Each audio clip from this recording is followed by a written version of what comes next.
Okay, you should press present. Do you know how to? Yeah, okay. Sometimes not.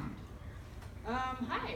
So I'm Callisto MacIsaac's, and I'm a grad student right across the street at Stanford in the event lab. So it's a chemical engineering lab, but I'm not a chemical engineer. I'm a chemist, our superior. Okay. That's going to be a theme of the presentation, ragging on engineers. I'm sorry if any of you actually want to be an engineer. My sister's an engineer. She's great. But science is better. So, being a grad student's hard. You have to know all the science puns, all the good ones are gone. Yeah, we came up, a group at Stanford actually started using the term guacamole because, you know, a mole is, 10 to the 23rds of atoms, and then they just divide that by 10 to the 23rd. And so that's a guacamole. It's so dumb. Okay, but then we can say avocado's constant and yeah. Okay, so just let you know, higher education, these are Nobel Prize winners. They're just like, this is hilarious, haha. Yeah. And then I have no idea what I'm doing. That's a number one feeling for grad students. You talk to undergrads, actually you talk to professors, there's just this whole sensation of being a duck. You look like you're gliding along on the surface, but frantically paddling underneath. So, if everybody else looks like they're gliding along, that is A-okay, because they're probably frantically paddling underneath. But, me personally, how did I get here? I'm actually from Canada, over here in Vancouver. This is not a picture of me as a baby. I was not that cute. But I went to high school in the States, so I kind of am like you. I had AP classes, had to suffer through American history and US government. And then ended up doing my undergrad at McMaster University back in Canada because it was significantly cheaper than doing it in the States, something I'm sure you're all very excited for. Then about 3 years through undergrad, I burnt out really hard, and I was like, I don't want to do this anymore. This is terrible. Classes are awful. I've been doing chemistry day in, day out for 3 years. And so I moved to Berlin and worked at a university there as a chemist, as a visiting researcher, and they paid me enough to live on, and that was great. And then I was there for a year, and then I was like, you know what, I'm gonna get my degree, moved back to McMaster, finished everything up. And then I was like, where should I move next? And then I saw an ad for Stanford where they had palm trees in the background, and I was like, yeah, that sounds pretty good. So Stanford, it's pretty good. But that's how I got here. It's kind of a circuitous path, and actually that seems to be a theme. The more and more I talk to people, it's like nobody has this direct path. Everybody kind of meanders around and does whatever they want, and eventually you end up hopefully doing something awesome. So there was some questions on your guys' website on how I decided what I wanted to be. Both of my parents are physicists, so I am actually a huge disappointment to them, being honest. And my sister's even more of a disappointment because she's not even a scientist. So yeah. So I went in being like, I'm gonna be a physicist, and then I took 3 labs, and I was like, wow, this is really boring. So, but chemistry, you're mixing different colored solutions, you're producing gases, there's the chance of fire, explosion, you're just like, yeah, this is kind of fun. And it's so useful. So I decided to be a chemist instead of a chemical engineer because there's a pretty big distinction between engineering and science, especially in Canada. And I think it also falls into the Americas, into America. So if you get an engineering degree, it's usually more practical. You can be hired out of undergrad if that's what you want to do. If you want to get a job immediately and then just go work, then you want to be an engineer. But if you want to be a scientist, that usually means that you're going to have to do further schooling. Just be aware that, undergrad may not be the end if you go into science. And so if you really want to just be a software engineer, get into that startup, start working immediately, maybe focusing on engineering instead of science is better. But yeah, I think they're both great, and I think it's great that you guys are interested in them. Yeah, good kids. But yeah, great. So going into your undergrad, I can only recommend like internships, like, and getting lab experience. Just like classes are not enough, because then you, like, by the time you graduate from the undergrad, like, you can't just be, what do I want to do? Like, you need to have some sort of plan, you need to have some sort of preparation, because lots of people graduate from undergrad and then they're like, what do I do? And they don't have any preparation and they don't have any relevant experience, and then you're just one in a pool of how many applicants. Whereas if you're like, oh, I've worked in this lab my first year of undergrad, and then I went and I worked at this company my third year of undergrad, then like people find that interesting. So if you can differentiate yourself somehow. I know, it sounds like you're like, oh my god, I'm gonna be doing classes, it's gonna be like a new school, far away, like crazy, I have to do internships too. It's nice, and you earn money, and like earning money is nice. So yeah, and then you also network, and like that one professor who you met, who like you kind of liked and said hi to, and then they asked you about your research interests, maybe they'll be the person getting you a job down the line. Maybe they'll be like, oh, I have a friend in Berlin who has a space open in their lab, and do you want to work there for a year? That's how I got to Berlin. So it's like, it's really useful. If you don't get your major right on the first try, that is okay. Don't worry about that. I switched, obviously. And huge amounts of student debt is a bad idea. So try to avoid that. Get scholarships. You guys are all bright, shining young faces, I'm sure. And yeah, also, test scores aren't everything. You know, if I did really badly my first year of undergrad. I was like a swimmer full time and broke my arm and got into all sorts of accidents and problems, and like my grades suffered. And then like, you know, my second year I did better, and my third year I did better, and then my fourth year I did like, you know, Dean's List.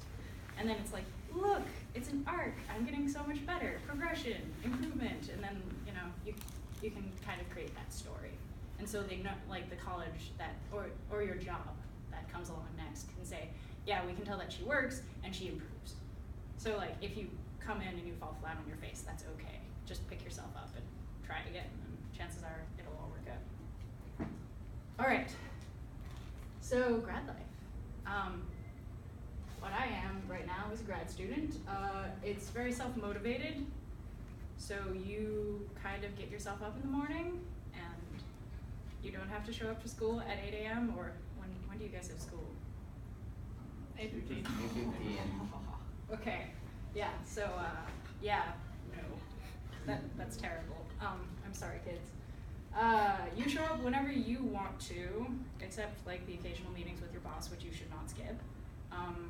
And then you do the experiments that you plan, and you write the papers that you think are interesting, and stuff like that. I mean, obviously you want to talk to your advisor, but it is your science. It's what's going to be attached to your name, so it's all about you. That's kind of terrifying, but also awesome. So you have to be really self-motivated, and that can be hard, like, can be really hard. My cat, you know, she cuddles with me in the morning, and I'm like, oh, and then, yeah, don't want to go to work. But you usually graduate in about 5.5 years in the sciences, so be aware that, like, there's no fixed timetable for grad school, and it also can take a little bit longer. I think the average PhD overall is like 7.5 years, but that's including like histories and English. Like, they have insanely long PhDs. And then also people like my mother who never finished their PhD and are still working on it 20 years later. I'm gonna get my PhD before her. It's a source of contention in the household. I like it. So yeah, you're gonna do real world problems. You're going to actually have people care about your research because you are solving a problem, and companies will come up to you and be like, this is really interesting, and that's amazing. Having people care, like feeling that you're really making a difference to our society someday. So this is my building. It's beautiful and snazzy and filled with shiny labs. This is a picture of my lab with 3 of my lab mates. And since we're like kind of engineers, we work on these big reactors, which we pump down to vacuum and then do vacuum science in. So it's for like semiconductors pretty much. So computer chips and solar cells and things that have to be very clean and very thin. That's what we're good at. And here's my lab. And it's not like, you're not alone, that's the point. you always have this lab. And like, here's my PI. She's the professor who kind of just guides us all. But then, you know, I can ask any of them for help. And we're all a team. So it's actually like, it's a really nice environment. And it's a really great way of doing science. I like it a lot. So yeah, being a grad student, not so bad. Any questions? Yes? Do you think it's hard shifting from like undergrad to grad school, from going like to classes that you have to forego to just kind of do what you think is best? So usually your first year of grad school, you'll have a couple classes. So you'll like TA and you'll have a cohort of people that like are all going through the transition too. So like some of my best friends are chemists who came in at the same time as me. And like you're all just going through it together, so it kind of works. Anything? Okay. So then, my research. My research is really cool. Okay. It involves water splitting. So water splitting is this reaction where you take water and you split it into oxygen and hydrogen. And why would we do that? Anybody like heard about hydrogen cars? Aren't they dangerous? Like, can't they like blow up? Well, I mean, regular cars can blow up too, right? I mean, haven't you seen any of those action movies where like the guy walks away and then puts on the sunglasses, you know? I don't know. So hydrogen does have the highest fuel density of any thing we know right now. So it's very, very, very boomy when it does go boom, but if we can make it reasonably safe.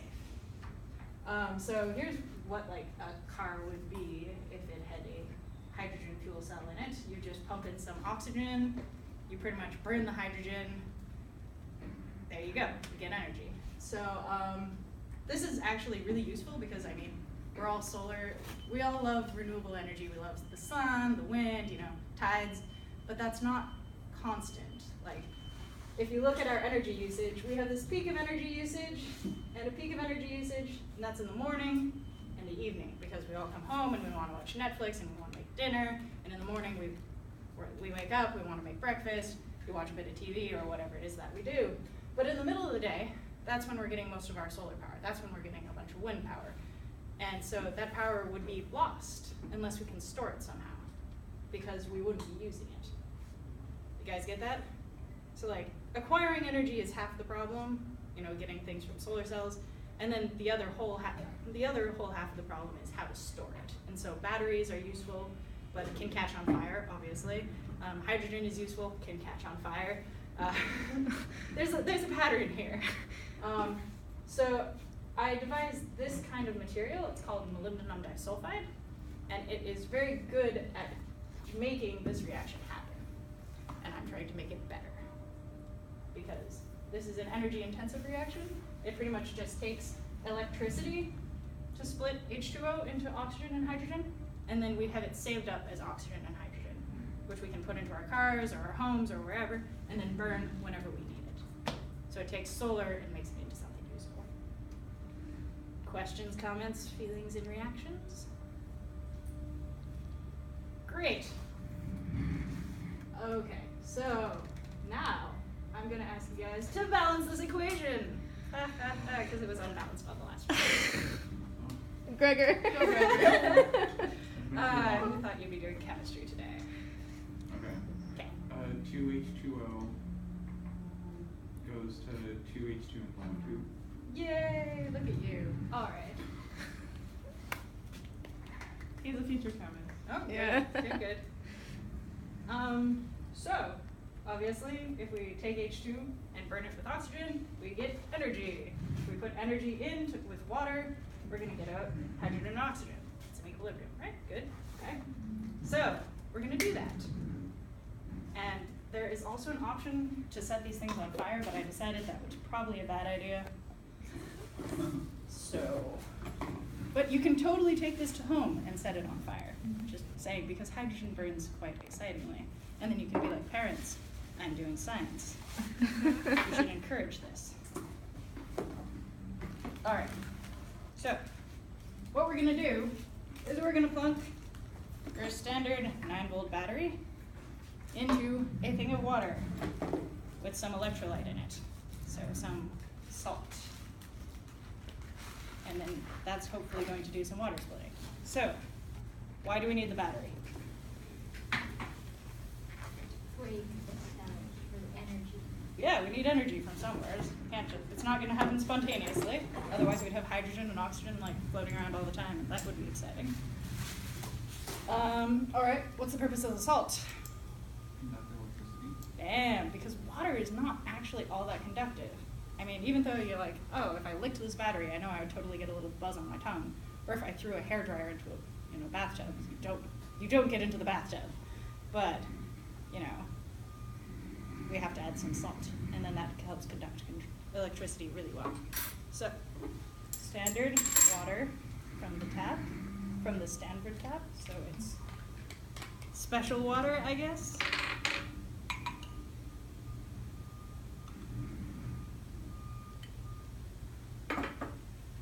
And then this is special table salt, also from Stanford. As you can see, sodium chloride. It probably costs like $100 because it is special table salt.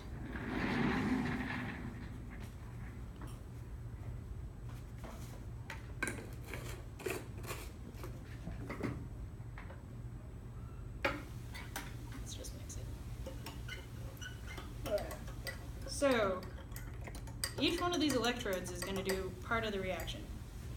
So you guys kind of like didn't enjoy the balancing part. So I don't think, who knows their redox chemistry? Oh, I'm rusty though. Like red cat and anox, yeah?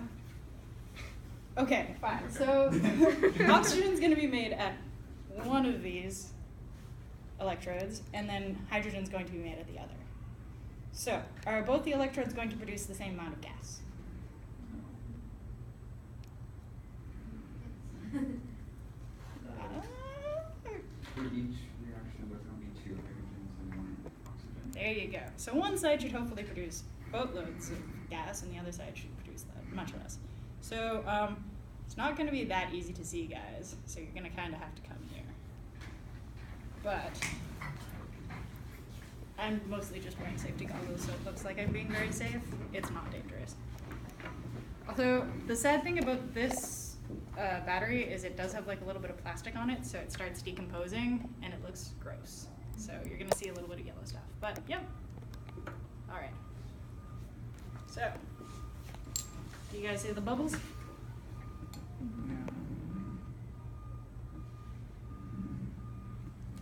Oh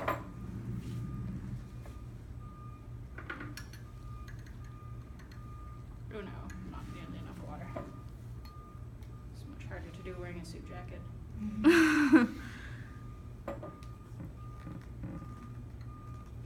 Alright, so here I have this over the thing that's collecting hydrogen gas. So can you see the bubbles rising to the top of the test tube as I collect them?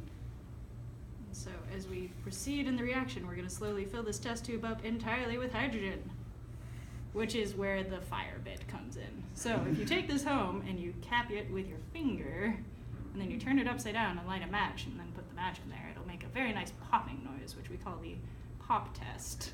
And that'll produce a little bit of a boom, not too much.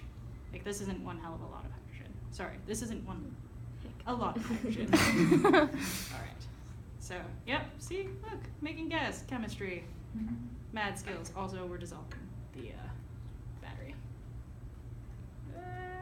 Okay, and I'm making a mess. So there you go. We saved the world and solved all of the energy problems in this classroom today. Congratulations, guys. And that is